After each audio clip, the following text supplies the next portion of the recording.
Ladies and gentlemen, welcome to Renee Box Young, a platform where we simply discuss, critique, and analyze, and simply talk about sport of boxing in a level-headed, mature, coherent fashion. Subscribers since day one, recent subscribers, I appreciate each and every one of you. Thank you so much for all your support, man. Definitely. If you're new to this platform, if you love the sport of boxing, this is the place for you. Subscribe, share, yada, yada, yada, all that good stuff. Real quick, man, I definitely, just want to announce to those who have not known, I posted in community posts and other, social media outlets or what have you, that I'm now writing on NewYorkFights.com. I'm writing some articles there, so y'all got to check that out, man. Go check it out, NewYorkFights.com. Wonderful articles from different authors there also, and, writers. I'm pleased to announce once again, my debut article was posted a few days ago, depending on the time or when you see this video. Link in the description of that website. Check out my work, man. For more in-depth analysis and breakdown, on certain topics when it comes to sport of boxing. Check it out, man.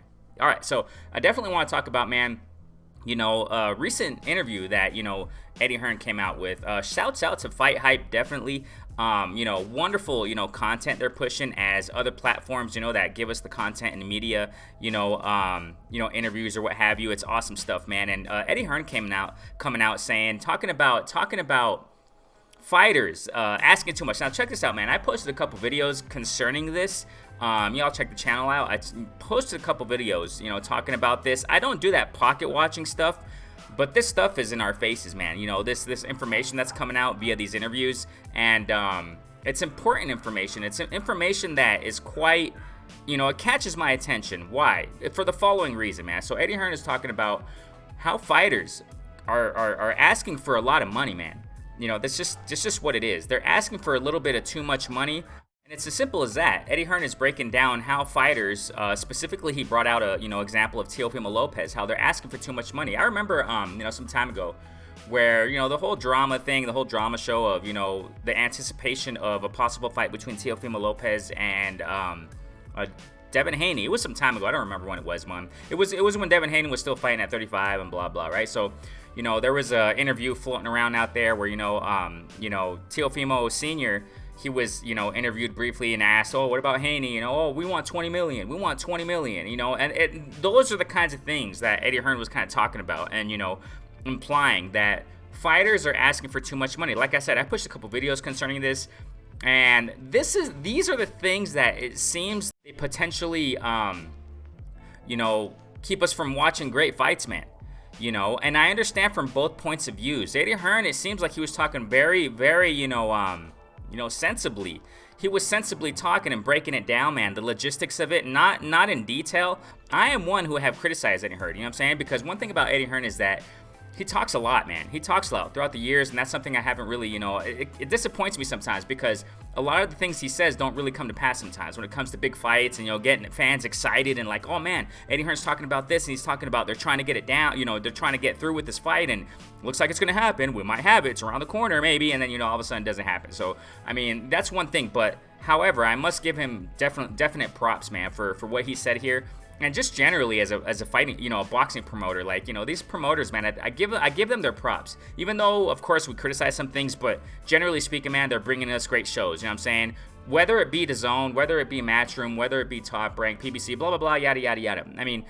They provide nice fights. Not all the time, of course, but hey, it is what it is, man. So big props to Eddie Hearn for this, man. And he was talking about this, man. He was saying that, fighters like Teofimo Lopez, for example, asking for 10 million or something for a proposed fight, fighting whoever they were saying. And if promoters, say, no, we can't, we don't have that kind of budget, then fighters just, are on the shelf. I'm paraphrasing what Eddie Hearn, was saying, but this is pretty much the message.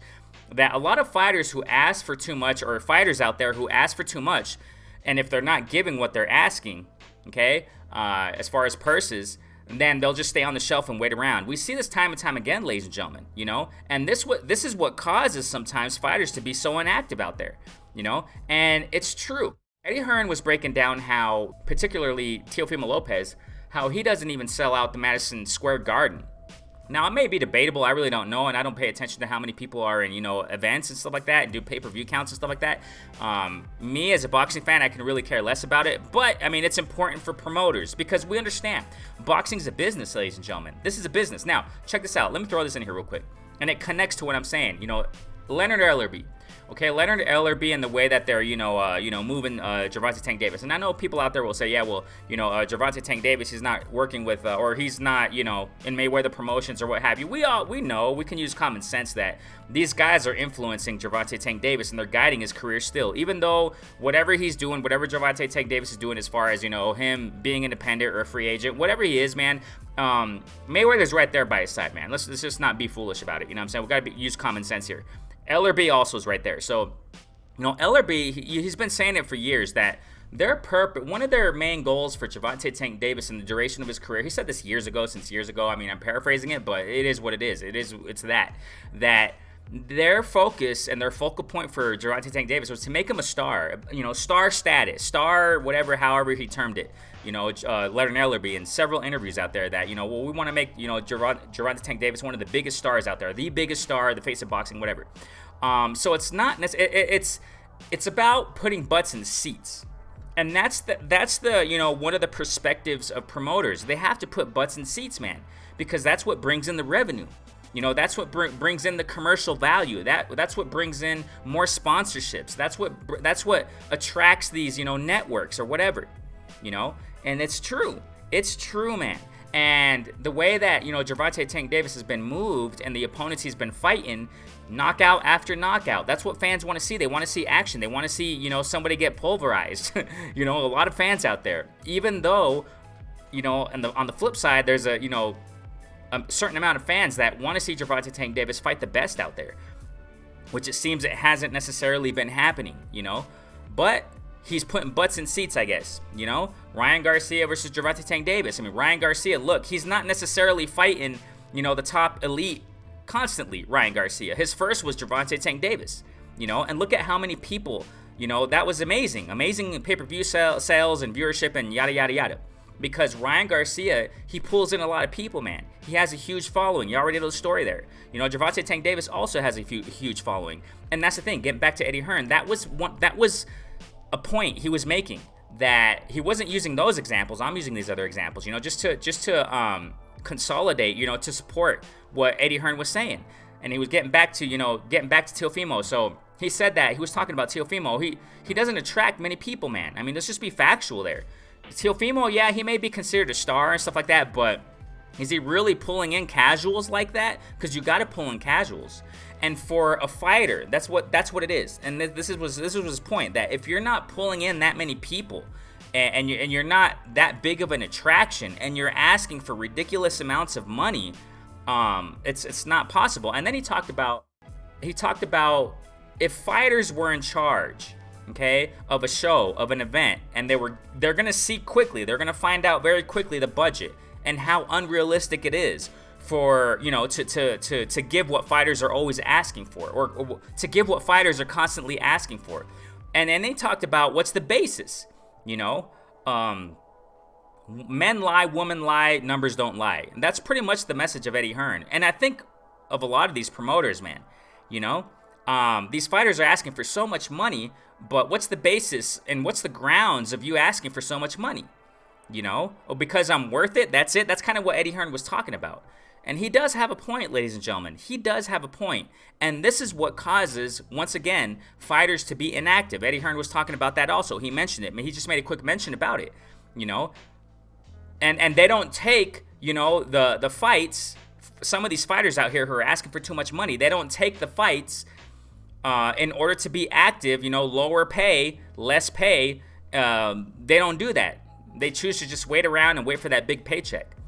And it's a double-edged sword, man, because some fighters out there will say, well, you got to understand we're risking our lives and this and that. We get that, but you signed up for this, man.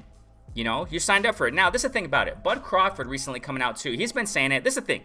Ever since Showtime left boxing, the announcement was official, right? Even though people knew about it for months, Showtime, whoever came out with the official, announcement that Showtime was leaving boxing. You know, you had Ryan Garcia. I pushed videos about this, but you had Ryan Garcia, Bud Crawford, and Teofimo Lopez coming out saying, hey, we got to get together as fighters, and we got to get to the table. And Bud Crawford specifically was talking about, he's making a statement, you know. He's trying to make a statement that, you know, we got to be at the table also. We have to be at the negotiating table as well. In my humble opinion, ladies and gentlemen, you know, there are people who are business-minded and know about the business and know about the numbers and know how to crunch the numbers and do it as fairly as possible. And there are others who just don't, you know, and that's another thing here we got to understand. Fighters want to be at the table. Fighters want to crunch numbers and stuff like that. But, you know, fighters aren't lawyers. Fighters aren't accountants. Fighters are not promoters, etc., etc. Fighters are fighters. And some fighters have definitely creative ideas, you know, to really, you know, help fighters out. And that's, you know, I'm all for that as a fan. However, you know, you got to see the flip side also. You got to see the business side. You got to see the numbers. You got to understand that sometimes these fighters have to understand that there's just not a budget to supply their purse, their desired purse. Fighters got to be a little bit more realistic. And they got to keep fighting, man. They got to keep fighting. And what I've been, you know, saying for a minute on this channel is I think the meat of all this is fighters have to fight the best in a continual basis, you know. And this is another thing about it, which I understand in the you know, from the point of view of fighters, that they don't want to lose that O, you know, because their stock will go down, you know. But they don't understand also, or they should understand, that even though they lose an O, by fighting the best, get back in there and keep pushing, stay active, and get back to the top again and fight the best again. That's how you'll generate viewers, more viewers. That's how it was, ladies and gentlemen, in the yesteryear of boxing. Just think about it. In the yesteryear of boxing, in the golden era of boxing, or what have you, there was no social media, ladies and gentlemen. None. You know, even go back to when the internet wasn't even in existence. You know, you had huge mega stars in the sport of boxing. The sport of boxing was headlining the articles, newspapers, man. And there was no freaking social media, ladies and gentlemen. Why? Because there were legendary matchups. There were more elite fighting the elite on a more consistent basis. You see, that's my thing on it as a fight fan. You know, I'm not considering myself an expert here. I'm not considering myself a freaking, you know, a know-it-all when it comes to business. No, but it's common sense, ladies and gentlemen. Because the sport of boxing, it seems like it has kind of left that model of the best fighting the best in a more consistent fashion. You know, if these fighters were to think about that, and now, like I said something in a previous video, a lot of these fighters coming out who are proposing, you know, changing the game of the sport of boxing, they're mentioning everything. They're mentioning wonderful ideas. I'm not against that. But they're not really mentioning, you know, fighting the best more. And I think if, you know, these fighters were to fight the best more, they would be getting more of these desired paychecks that they're looking for. You know, that's just my thing on it, and that's something I wanted to throw in there. Shouts out to Eddie Hearn, you know, for bringing that out to light, you know. So what do you think about this, man? What do you think about Eddie Hearn? And check that video out from Fight Hype, man, definitely. I'll leave a link to that video also, man. Y'all check that out. I think Hearn is making a lot of sense in this one. So, Renee Box Young, a platform where we simply discuss, critique, analyze, simply talk about sport of boxing in a level-headed, mature, coherent fashion. Share it up, like it up. You already know, man. Renee Box Young, peace.